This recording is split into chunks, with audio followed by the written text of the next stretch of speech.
Welcome to the Forager Podcast, where I talk with cottage food entrepreneurs about their strategies for running a food business from home. I'm David Crable, and today I'm talking with Delaney Peters. But before we begin, I'd like to tell you about the Simply Bread oven. As you'll hear today, it's the oven that Delaney chose for her cottage food bakery, and it is a pretty unique oven. It combines traditional baking techniques with cutting-edge technology, so it's both practical and futuristic. You can use it to bake breads, desserts, and more, and it's a workhorse. You can bake up to 15 loaves in just 40 minutes. You can connect it to Wi-Fi, control each of its 3 baking decks separately from each other, plus many more features designed to help you get the perfect bake every single time. And Simply Bread doesn't just do ovens. They have a growing line of high-end baking accessories available because their mission is to make the world's highest quality baking products accessible to everyone. So if you're looking to upgrade your baking game from beginner to professional, they simply have the right products for you. I encourage you to check them out, and I think you will be impressed too. To learn more, go to forager.com/simplybread. All right, so I have Delaney on the show today. She lives in Wasilla, Alaska, and sells sourdough baked goods with her cottage food bakery, Delaney's Sourdough. Delaney has only been in business for just 1 year, but her sourdough bakery has already grown immensely. At her weekly farmers market, she often sells about $2,000 worth of bread in just a few hours. And yet, she says that she started the business by accident and had no expectations of it becoming a big thing. It has been quite the ride for Delaney, so let's jump right into this episode and learn how it all happened. Welcome to the show, Delaney. Nice to have you here. It's so good to be here, David. Well, Delaney, can you take me back? How did this all get started? Oh man, well, I was making sourdough bread for my family, and I had just had my kid, and I thought it'd be fun to just make some extra loaves and see if anyone in my neighborhood or my area wanted some. And I really had no idea what cottage laws even were. I was just very casual about it. And I saw that somewhere you said that you started out just trying to make healthy food for your family, correct? Yeah, there were certain things that we decided we wanted to make from home, and bread was one of them. And we were eating so much of it that I was making multiple loaves and thought, oh man, this is really fun, and just wanted to keep going. So, yeah, just born out of a desire to make better food, really. Well, as I was digging through your social media feed, I did come across an interesting post where you talked about an eating disorder that you struggled with as a teen. Can you share a little bit about that? Yeah, so when I was in high school, I struggled with what's called orthorexia, which is like anorexia in that there's a restrictive element, but you actually hyperfixate on healthy food essentially, but so much the fact that it's actually detrimental to your health. I actually eliminated so many things from my diet, like good bread, that I was not doing myself a service at all. And yeah, I think in that post, I was just sharing that, you know what, like we can be free to eat good food. And the amazing thing about sourdough is it's flour, water, salt, and it's fermented. And these are things that we can allow ourselves to eat and nourish our bodies with. So yeah, that's part of my story for sure. And yeah, it's something that I hope I can continue to share, that if you are struggling with an eating disorder, you're not alone. You're not the only person that's felt that way, and you are loved deeply, and you can see the end of it, and you can nourish yourself without fear. If anyone does want to reach out to me who may be struggling or have questions about it, don't hesitate to reach out to me. Well, it sounds like even though it was a disorder, you still had a fixation on food, or it was definitely a focus for you. So did you expect to eventually start a food business at some point? No, no. So before I got professional help with my eating disorder, I actually had to go into like a treatment facility. But around that time, I started to learn more about exercise and nutrition, ironically. And so that's kind of where I became more conscious about my health. And from there, I went on to be a personal trainer. This is post recovery while I was in college. Then I realized I think I might be more interested in the nutrition side and started doing more of my own research on ancient nutrition. I don't know if you're familiar with the Wise Traditions podcast, but I started to do a deep dive and like wondering what did our ancestors eat or how was food supposed to be made? And that led me to sourdough. And then eventually I left my career as a personal trainer to sell bread. I did a whole 180 essentially. Well, it's kind of interesting because I feel like most people land in sourdough just because maybe somebody gives them a starter or they're introduced to sourdough bread, because somebody gives them a loaf or something. But it sounds like you kind of came onto it through like research and trying to find food that was really good for you. Yeah, I think in my recovery, you kind of need to be able to eat all foods, but there are foods that you do feel good eating. So I found that, oh, there is bread that I can enjoy and my body can enjoy too. So when did you start to make sourdough? I started making sourdough in 2020, but my dad actually growing up made sourdough. So it wasn't like a totally foreign concept to me, but I didn't make my own starter or anything until then. Was it completely coincidental that you started at the same time that thousands and thousands of other people started, given the pandemic and being at home? Yes, and I started and people were like, "Oh, are you like following someone on Instagram or something?" I'm like, "What?" I mean, I had Instagram, but apparently that was not my algorithm at the time. So, yeah, it was totally coincidental. So you definitely would have started it anyway, even if it weren't for the pandemic. And then how long did you make it before you started to get really serious about it? It was a few years. I didn't start selling until late last year, so I did wait a while to get it down and for it to become like second nature to me. Yeah, we're here recording this at the end of October 2024. It looked like you just had your first anniversary, right?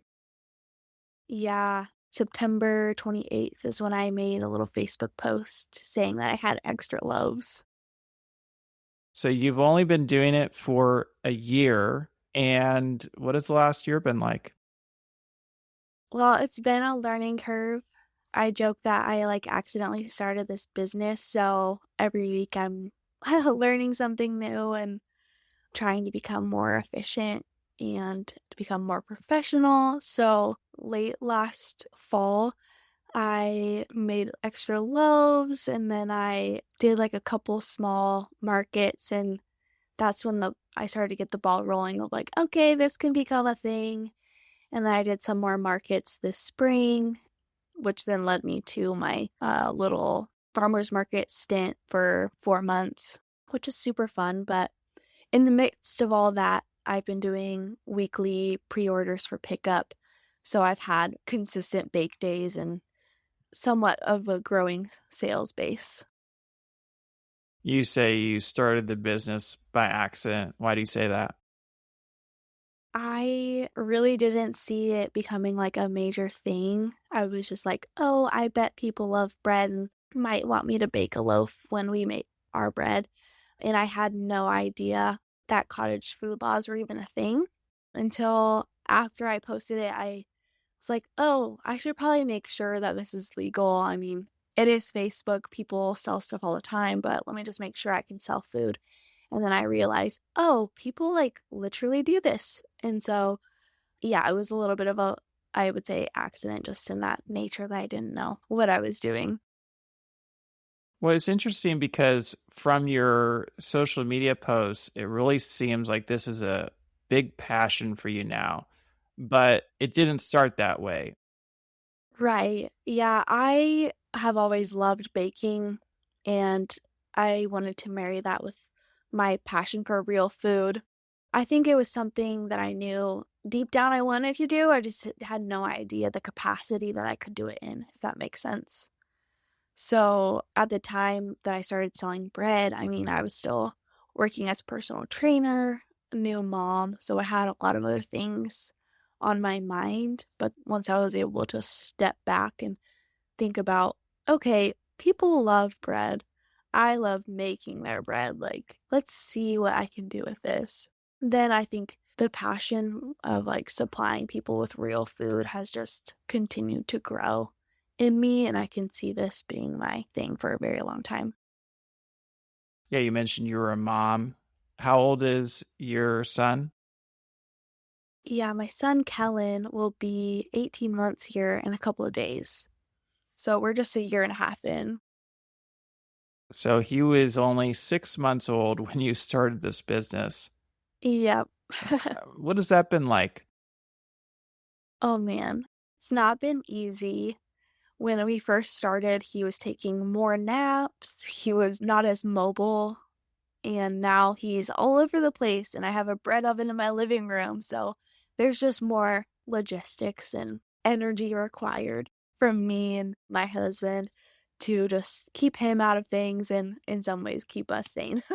But it's a lot of fun and he loves watching, and I'll get him his little like workstation set up and he pretends to mix cookie dough and stuff. So there's joys in it, and there's also some extra logistics and working around what he needs. Yeah, I think it was one of your very first posts and maybe your very first event where you were wearing him in the front of you. Yeah, we were big into baby wearing, so when he was small enough, could just throw him in the carrier and do my market. I was going to say it's kind of an unfair advantage. You know, you have a baby to attract all the people over to your booth, right? I know, I know. My mom did say something like that. She's like, I feel like this is a good marketing little thing you got going on. Although I'm sure now that you're in the thick of it, you probably wish you had started the business a few years ago before you had a baby to keep track of, right?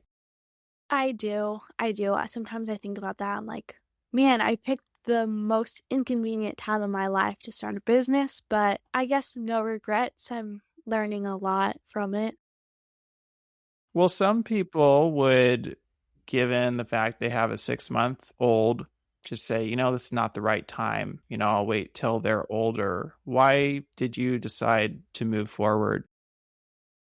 I mean, I definitely didn't go into it thinking I'd be doing big weekly pickups of bread, but it's kind of in my personality that I'm not extremely patient and I'm highly motivated. So I often take on more than I can chew, but this business is teaching me where I need to be and how much to take on and how much I can't, which is actually really good for me. So I've taken on a bit, but I have like a capping point that is really good for my family. Yeah, I'm kind of just learning about my capacity as a mom and as a wife and a business owner right now. So when you started the business, I guess you did a little post saying you had some extra loaves and then got a little more serious about selling. What was that initial response like? Uh, there is a lot of interest for sure. And I had a couple of my personal training clients say to me, like, we've been waiting for this. We knew this was going to happen. And I'm like, what?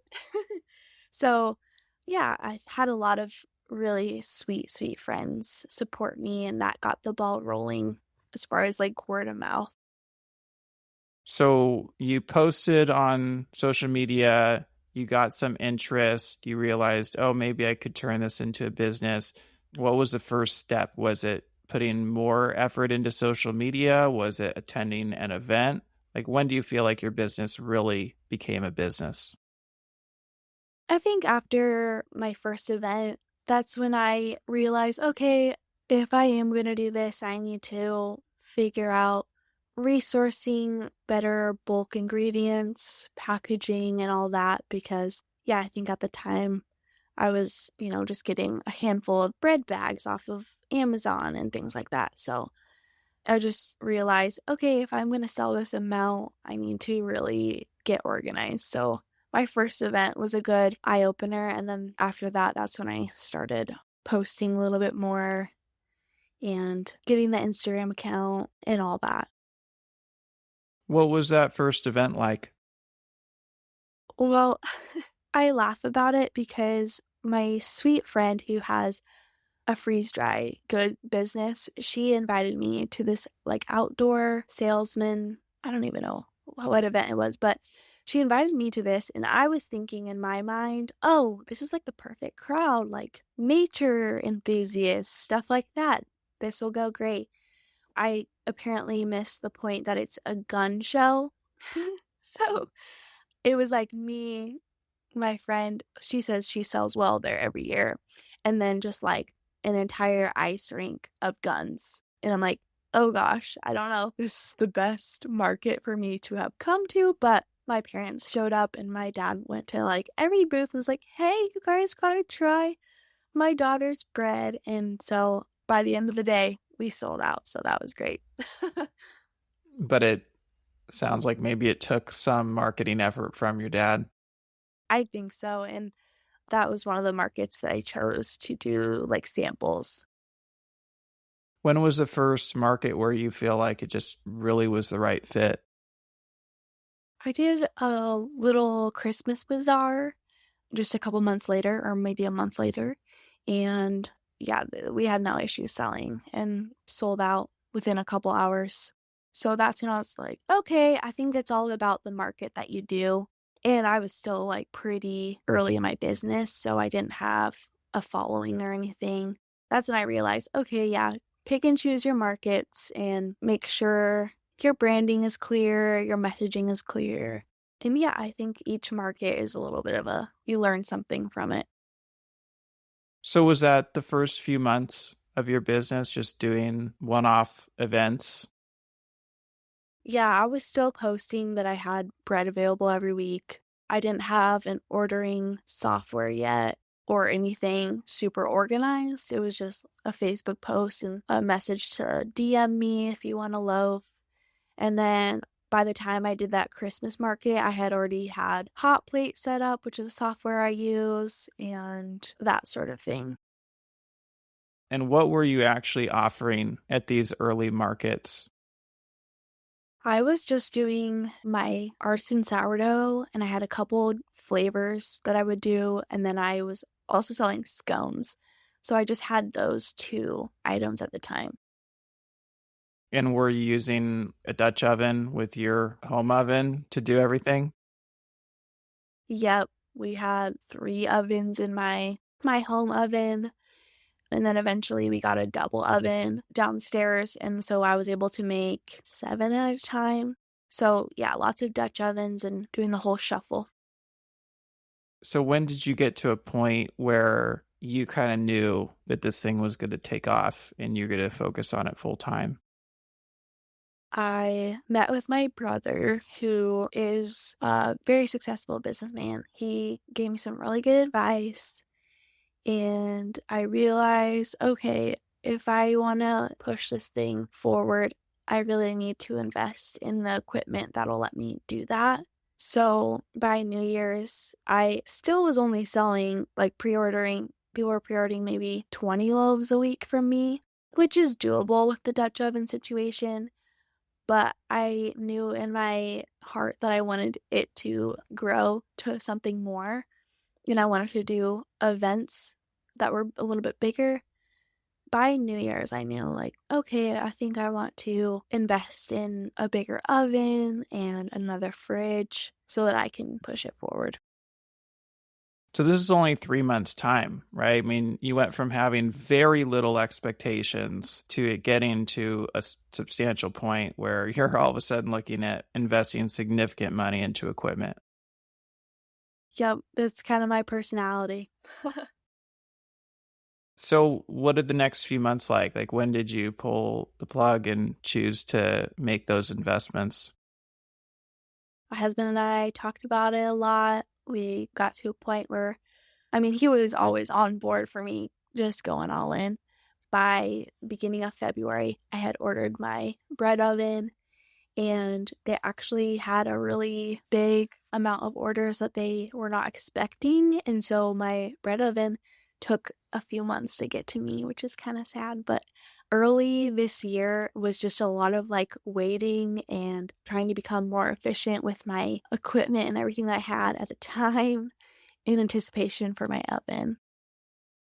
Did that actually limit the number of events you did, or did you just put more effort into the Dutch oven situation? Yeah, I didn't do a ton of events early winter and all that. I basically put my energy into planning some of the bigger events that were going to happen in the spring. So by the time my oven got here, I was ready to go for a 3-day market. I basically was bringing bread in the morning to the market while my husband was home mixing dough for the next day. And yeah, it was utter chaos, but super fun and a good experience. So that 3-day market, what event was that? It's called the Alaska Vintage Market. How long had you had your oven when that market happened? Oh, probably 3 weeks. Okay. And there's always a learning curve, right? Yeah, I was super nervous about that because, yeah, I kept calling and emailing the like bread distributor, like, hey, is there expected date on this? Because, yeah, I have a big market and I would like to master the oven by then. But I did several bakes with my oven, obviously, before, and the learning curve was really seamless. As long as you have your dough fermentation and timing and shaping down, the bread oven is easier than the Dutch oven situation, in my opinion. Had you already committed to that 3-day market? Oh, yeah, I was already committed. So that's why I was anxiously awaiting for my oven because it was like delayed a few times. Do you think you would have backed out of it if your oven didn't arrive in time? I could have, but I bet I would have figured out something. I don't know. Maybe I would have baked through the night. And how was that first market in terms of sales? It was good. Yeah, it really helped me start to chip away at paying off my oven and all that. That was a little bit in my mind, the incentive of doing the market is like, okay, got this big oven that I want to earn back from my sales essentially, and that this market would really help me do that. So it was a really good time. Which oven did you go with? I went with the Simply Bread oven. And why did you choose that oven? Oh, so many reasons. I really love the automation about it. A lot of bread ovens don't have automated steam injection. They don't always have the best, like, even bakes. So I did a lot of research and asked a lot of my micro bakery friends on Instagram their thoughts. And I decided, well, I've seen a lot of people that go from one bread oven to the Simply Bread oven, so I might as well just go straight to it. That was my reasoning, at least. And what was the feeling like when your oven arrived? I was so ecstatic and just ready to get it set up and get baking. I don't know. I've never like purchased a new car, so it felt like I was getting a new car. I don't know. It was pretty cool. Well, you're up in Alaska, right? And so I don't know. I'd assume that there might be issues with sourcing ingredients in a more remote part of the country. Has that been an issue for you? It can be. It's usually not an issue of like getting a certain ingredient. It's more of the time that it takes to get here. especially since things can be either driven on a truck through Canada to us or on a barge. I don't have a ton of issues getting my ingredients to me, but if there's certain items that I want, like equipment wise, that is a little bit of the tricky part, is getting the good equipment to me, because I can't use something like Webstaurant, which is a super great resource for bakers down in the lower 48. But for me, they don't actually ship to me. So I kind of have to get creative in that. But we have multiple Costco's up here. I can get the organic all-purpose flour there. We have people that sell wholesale, like spelt berries and rye and all that I use to mill for my loaves. So there's not a huge issue with that. And you're in kind of the greater Anchorage area, right? Do you think that's why you're able to source things more easily? Yeah, definitely. During my high school years, I lived in Skagway, Alaska, which is very isolated. You can only get there through boat or plane. So micro bakery there is a lot harder than here in Wasilla. Yeah, as you might recall, one of my recent guests was from Skagway, and we talked a lot about their challenges getting stuff. Oh, yeah. So you did this 3-day market. How did your business progress from there? Did you just start doing more big markets? Did you start doing consistent markets? Yeah, so I had a couple week break and I went back to my weekly pre-orders. And then I went to the Matanuska Farmers Market, which is a newer market in my area, all local farms. There's another baker there, and there's a local coffee roaster. It's just very small, and their emphasis is on basically stocking up on your weekly groceries. And so I had my eye on that market basically since the beginning of the year because I personally enjoyed it so much their first year. So I joined them. They're so gracious to allow a second baker, which is really great of them. And I had that market every single week from the beginning of June to the beginning of October. So that was extremely consistent for me, and it really helped me move my customer base in a way that I hadn't been able to do that before. Now that you're out of that farmer's market season, have your pre-orders picked up? Yes. So I knew going into the market that I wanted to offer weekly pre-orders for pickup at the market so that if there are items that people really want to have, but maybe they can't get there right when the market opens, or they know we're going to sell out or something, that they can do that. So every single week we had pickup there along with additional things that we brought. And I think that was the best decision I made all year because people would come in line, they would see, oh man, they don't have the roasted garlic artisan that we want. But next week we can pre-order instead and make sure that we get that. So that really helped me get my in-person customers into my ordering software and become like a retaining client of mine essentially. So yeah, that the market really helped with that. Do you offer subscriptions? I would love to. I just really haven't found anything in very brief research, I should say, that is as like seamless as I'd want. So that's only a technical issue. You think that subscriptions would work well? Yeah, I would love to do subscriptions for sure. So as your business has grown, how has your menu evolved over time? Well, now that it's grown, I'm not offering every single flavor of bread that I make. I reduced it down to a flavor of the week essentially, and then my traditional loaf. And then I always have my English muffins on the menu. I always have a scone flavor on the menu. And then a rotating like fun pastry or something or fun bread.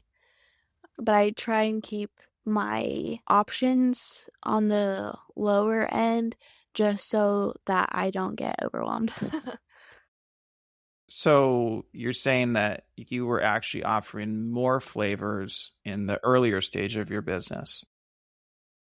Yeah, I had probably 4 or 5 that I just had available. Yeah, now I do still have those same flavors, but I leave it pretty limited because otherwise maybe I only sell one cinnamon raisin and then I have like, I don't know, it just becomes a lot if there's low quantities of many things, if that makes sense. Do you feel like the orders have picked up a little bit in terms of people buying a flavored loaf because they know that this is like their only chance to get it for a few weeks or something like that? Yes, I think so. And I think that there's something about having a ton of stuff available on the ordering platform that is overwhelming because I've looked at, I don't know, different bakers, or it doesn't even have to be baking. When I'm ordering something from someone handmade, if there's 20 options, I'm overwhelmed and I can't even choose. So something about the like lower choice situation is just easier for people, I think. It prevents analysis paralysis. Exactly. I mean, my goal is to not try and please everyone if I don't have, everything available, but I really want to keep the things on there that I know are really good, and I can't be a master of like everything all at once. So, yeah, I think it helps my quality if I'm not pulled in too many places. What are your most popular items?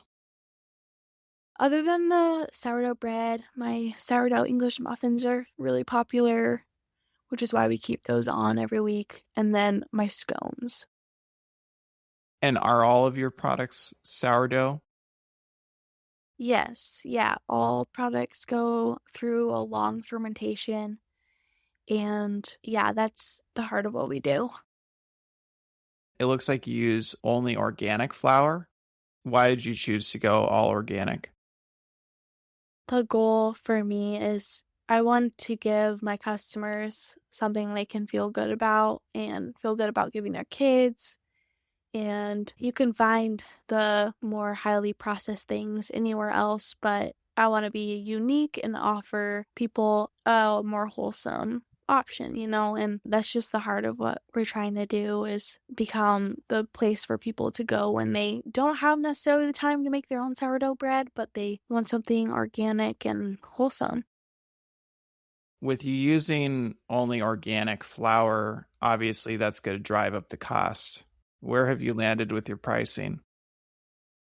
My pricing is actually not super different from any other like micro baker in my area or even in the lower 48. I found that just because I'm in Alaska, I don't really think I need to go even further than the normal. But generally, sourdough bread is, at least the artisan loaves, if it's a good size, it's either $11 to $12 per loaf, and that's where my loaves start, is at 12. I've had no issues selling that. I think people really do see that it's not sliced loaf of bread from the store. This is a handcrafted food product. So that's where I'm at right now. But I do try and stick within the normal range for a sourdough micro baker. Are there other good options for someone who wants to get a real, authentic, organic sourdough loaf in your area? Yeah, there's just a couple other people that sell on Facebook, or a couple other bakers who sell organic sourdough. Maybe not as consistent week to week basis, but there are options. So yeah, I'm one of a few. Are there any brick and mortar bakeries that do it? There is a little restaurant that does sell some bread, but I'm not sure if it's organic or not. I know of a couple bakeries, but a lot of it is all yeasted stuff. So I'm not super sure if anyone is really, I guess, in the same category as me as far as brick and mortar goes. I was just wondering if there was a growing demand in your area and it was just not tapped yet, and you just kind of tapped into it. Yeah, I think so. In a lot of those bakeries, I mean, they sell out of their bread really quick. So there's always room for more, I think, in my area for sure. Do you feel like you have converted a lot of people over to sourdough with your business? Yeah, I think so. I had, several people that just wanted to try it who maybe haven't had sourdough or thought sourdough was like really sour when it's not. And there's quite a few people that it maybe wasn't even on their radar or a part of their regular diet that are now hooked, as you will. When I was checking out your hot plate account, I saw you had a fruit butter, seasonal fruit butter, and then you have the herb and oil dip. Now, I've definitely seen other sourdough bakers that do the kind of oil dip as an extra purchase, but I don't know if I've seen anyone do the fruit butters. Has that been a good like secondary source of income for your business? Yeah, it's been good. It does better at like a in-person market, but yeah, we made it last year too. And we just used it with our samples, but we didn't actually sell the butter. And people were asking for the pumpkin butter, like, can we buy a can of this too? Or a little jar of this too? Oh, I didn't make any extra. Sorry. But we don't have Trader Joe's up here. So if you have Trader Joe's at home, you're probably familiar with their seasonal pumpkin butter, and that's pretty popular. So it's just me bringing it to Alaska a little bit. Now, Alaska recently improved the law this year, which I know you're familiar with. Has that impacted your business at all? Oh, yeah, tremendously. Earlier this year, I had a couple of coffee shops reach out asking if they could sell our scones, and I basically had to say, well, technically I can't because cottage food laws don't allow me to sell third party. I wasn't at the point where I was wanting to go and get a commercial space, and I still do really need something that keeps me home with my kid. And then this summer, cottage laws opened up and they now allow third party sales and a few other really great points of that don't necessarily affect me, but affect a lot of other cottage food makers.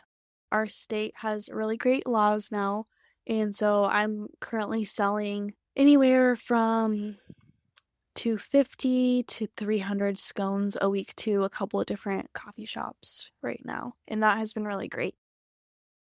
That's quite a large number for wholesale in addition to what you're already doing. And how much are you typically selling weekly with your pre-orders and your markets? So for my market, I was kind of capped at my fridge space. I need to get a bigger fridge and that'll allow me to do more loaves, but we were averaging 70 loaves a week and then we'd bring maybe 100 scones. We'd bring 25 bags of English muffins. We'd bring focaccias, maybe like 10 to 15 of those.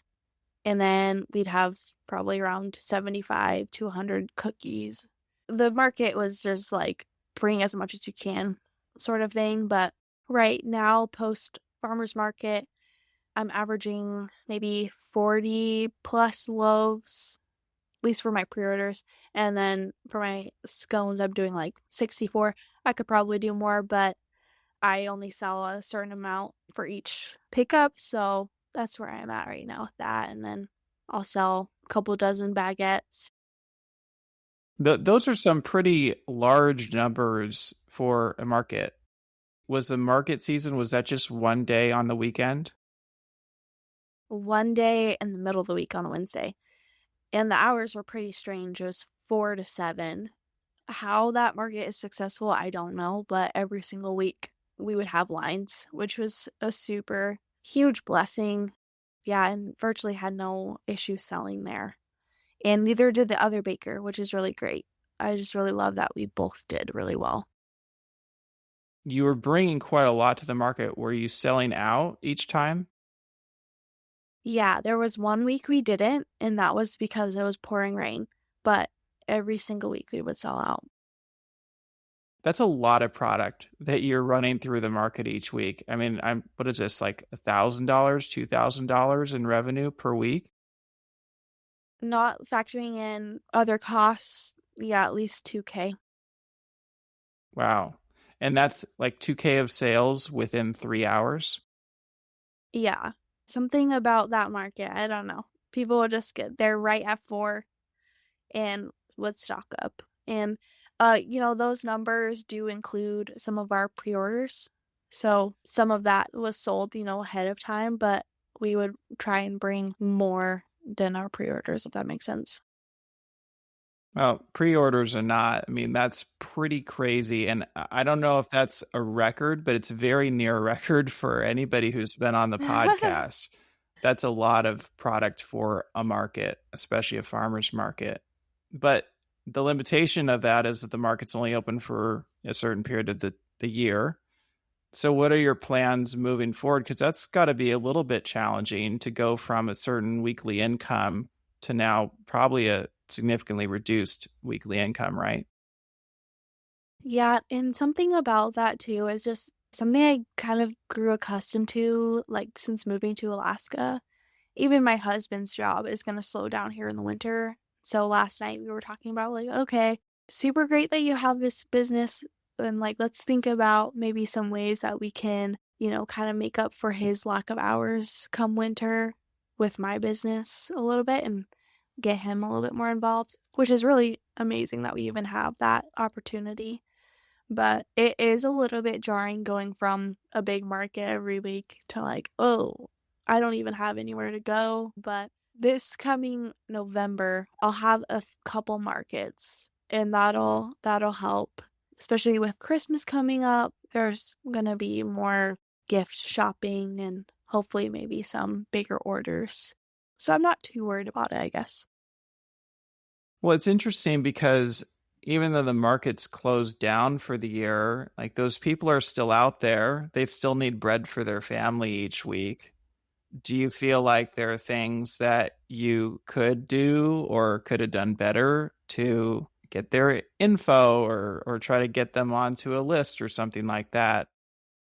Yeah, well, a lot of my weekly customers right now found me through the market. So we had a little sign at our booth that said, weekly pre-orders for pickup, scan this QR code, and then they could put their phone number in our system and get a text whenever we post our menu. So I do still have a lot of my regular market customers in that system, which is really great. I'm sure there are things that I could have done more, and I could have had clearer, maybe marketing and branding week to week. But I think that with social media and everything, hopefully a lot of them have found our page, or word of mouth is really great too. But I feel like I do still feel connected to a lot of my farmers market customers. Well, your markets included pre-orders. And so do you feel like the people who were accustomed to pre-ordering, has that also slowed down now that you're out of the market season and they can't pick up there anymore? Honestly, my pre-orders have grown a little bit.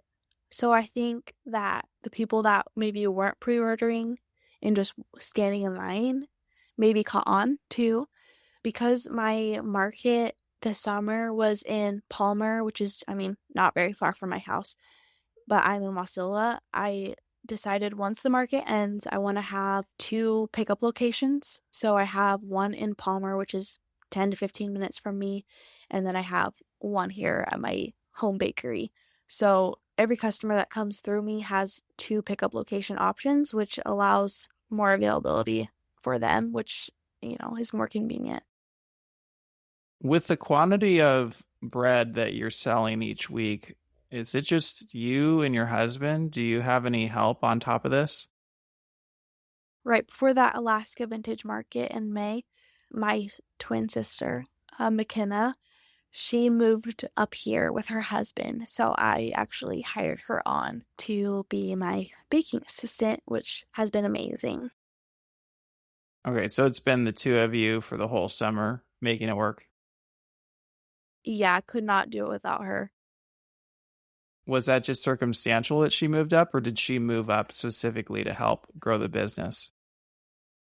I think it's a both and. We always wanted to live in the same town as each other, and so it just kind of worked out that I had a job offer for her, but the timing was perfect, so it worked out really well. Do you consider her to be kind of like an employee, or is she at this point almost like a co-owner of the business? Oh man, that's a good question. Because we've gone back and forth about maybe we should just co-run this and it be like our full thing. But I think right now she's at a point where employee is a good status. I'm still teaching her the sourdough ropes in a lot of ways. And it's not even necessarily that she's not capable, it's she's also expecting her first kid. So I really don't want to pressure her into, okay, let's run a business together when she's going to go through a very new stage in her life. As you know, like becoming a new parent isn't really the time to start business, if that makes sense. I do know that. And yet, here you are. Yeah, I know. I'm one to talk. I'm waiting to see how things go and how she's feeling post baby, if that makes sense. I wasn't familiar with Wasilla, Alaska. I looked that up on the map, and I couldn't help but noticing when I looked it up that very close to you on the map, it showed that that's where the Alaska State Fair is. Is that something you've had your eye on? Oh man, it's hard to say because it's a 4 or 5 day event for a few weeks, and the back-to-back days for markets are just really hard. I mentioned I did that market in the spring that was 3 days long, and I truly don't know if I want to do that sort of a thing just because the turnaround and the amount of hands needed to pull that off is just a lot. And yeah, I mean, that would be amazing, I'm sure. Maybe I could do a day at the state fair or a couple of days, but I don't know if I would be able to do the whole fair, if that makes sense. Well, maybe eventually you'll invest in enough equipment to have a mobile trailer where you can make it on the fly. Wow, that would be amazing. Yeah, if I could be making it at the fair, then I could. So, do you have any estimate of how much bread you've actually sold now in your first year? Yeah, I ran the numbers a couple months ago, or maybe a month ago, and at that point I was over 2,000 loaves. So I'm gonna guess maybe 2,500 loaves so far. So, that's like $30,000 just in loaves alone. Right. And then you have other things on top of that, like your scones and your muffins and your focaccia. Yeah, which I couldn't tell you off the top of my head at the moment. I'd have to look. But this is a very substantial business and growing. I mean, what is your home like? Is your home just maxed out? Yeah, like I said, I definitely need another fridge. But in my garage, I have a designated dough fridge. But yeah, I think I'm ready for another one for sure. But right now, I'm kind of toying with the idea of turning my spare room into another little workspace. And then I'll have more space for ingredients and other equipment too, because right now it's just not being utilized. So I'm definitely at the point where I'm very much maxed out in my space for sure. When you're doing the markets, or even today, now you still have a lot of pre orders. What is your weekly schedule like? Like, how are you churning out that much bread? On Mondays, my sister comes over and she helps me wash bins that maybe weren't washed before. I'm exchanging bins with my coffee shops. So I'll have like, empty bins from scones and such that I need to use, but they're maybe not cleaned yet. She helps me with that. Just help me get cleaned up and organized for the beginning of the week. Her and I will work together. We'll pre-measure dry ingredients. Yeah, again on Mondays. Make sure we have the packaging labeled or stamped and organized and set out for the next couple days. And then I'll make sure I have my starter fed Monday night. And then Tuesday morning, we're mixing all of our artisan dough. We're mixing our baguettes. We're mixing our English muffins. I'll either have already mixed my scones on Monday or I'm continuing to mix scones on Tuesday. Tuesday is kind of like the chaotic, crazy day. It's a lot of work.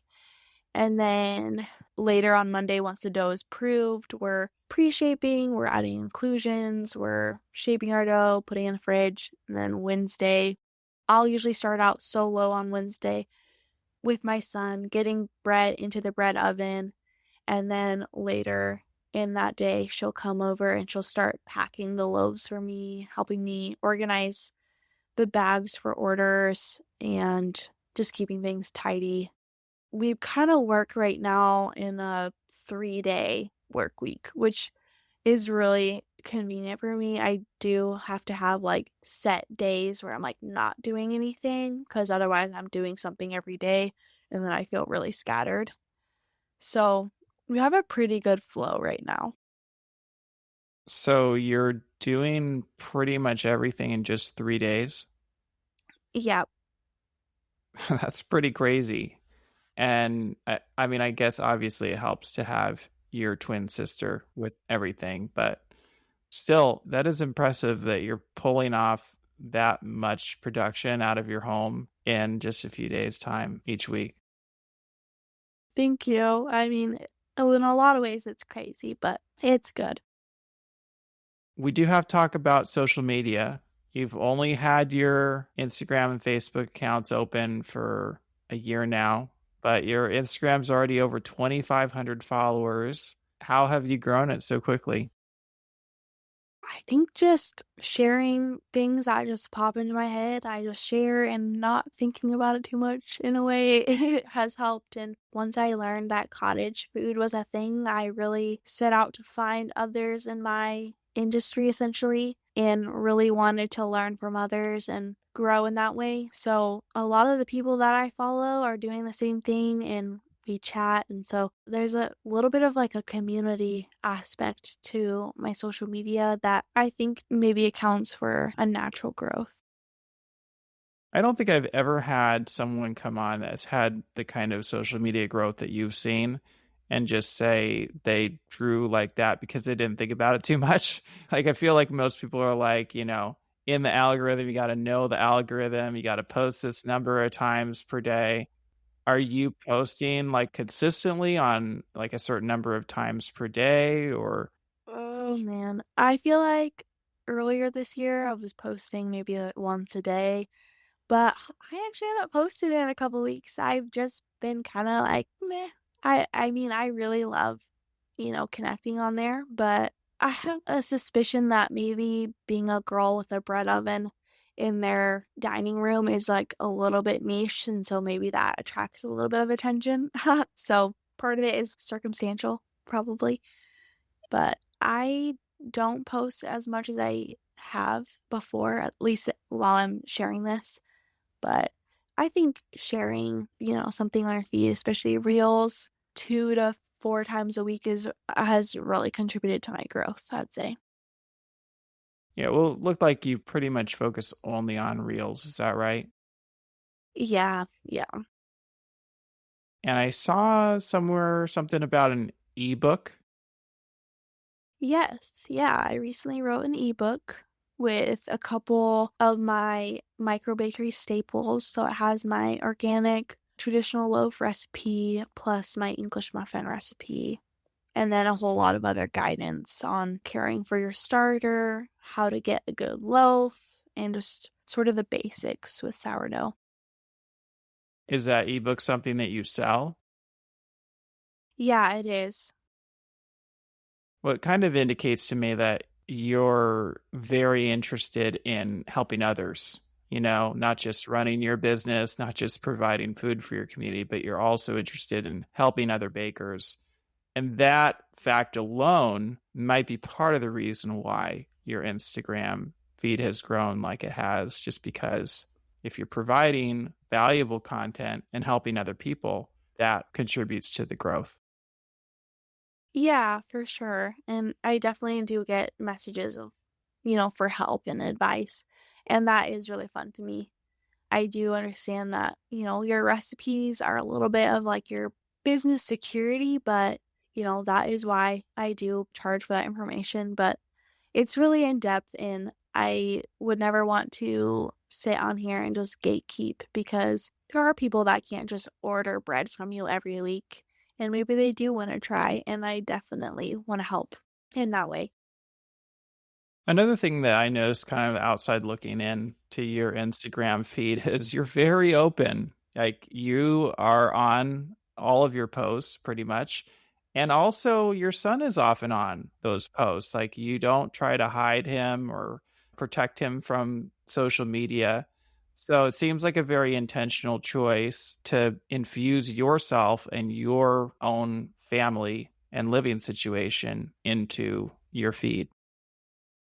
Yeah, and I think there are like general concerns with posting family on social media, but if I've ever gotten any like weird things from anyone, I immediately block, okay?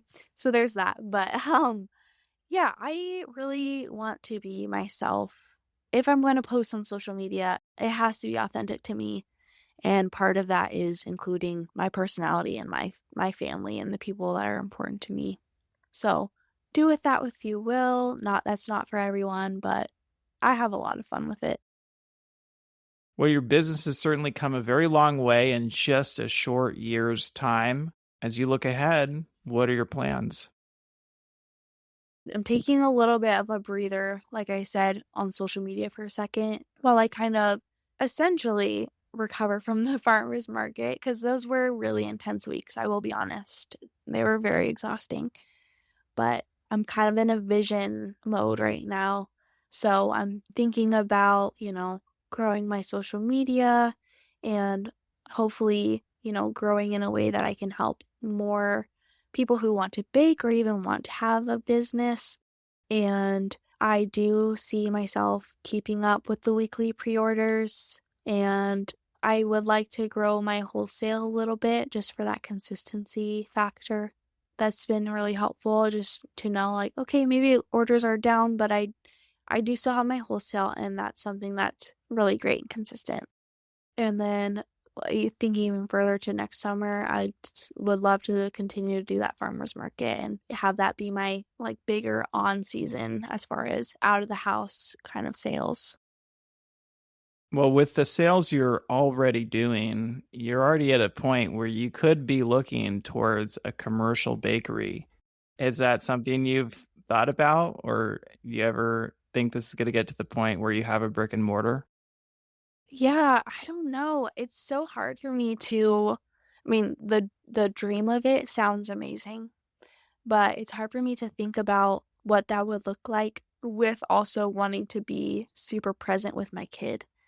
So, running something, I don't know, a whole group of employees and having the overhead of a bakery is really daunting, but I don't think it's out of the realm of possibility if I think about maybe even further down the road, like a few years potentially. Nowhere near this release date, essentially.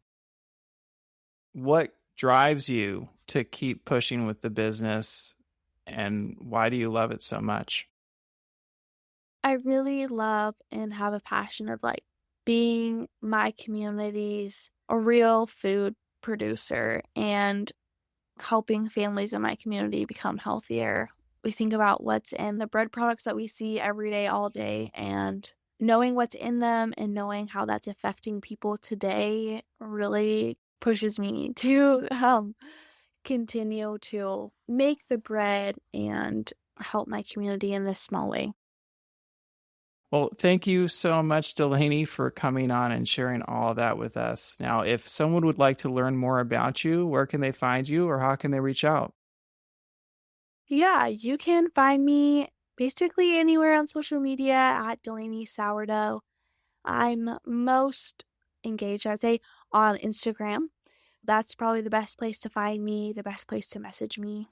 Sometimes things get lost on Facebook. So find me on Delaney Sourdough on Instagram. And yeah, it'd be really fun to meet some friends from this podcast. Well, thank you so much for coming on the show and sharing with us today. Thank you, David. That wraps up another episode of the Forager podcast. For more information about this episode, go to forager.com/podcast/132.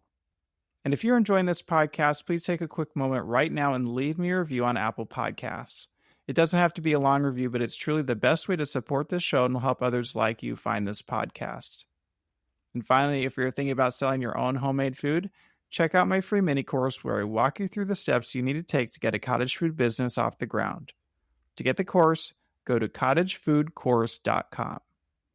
Thanks for listening, and I'll see you in the next episode.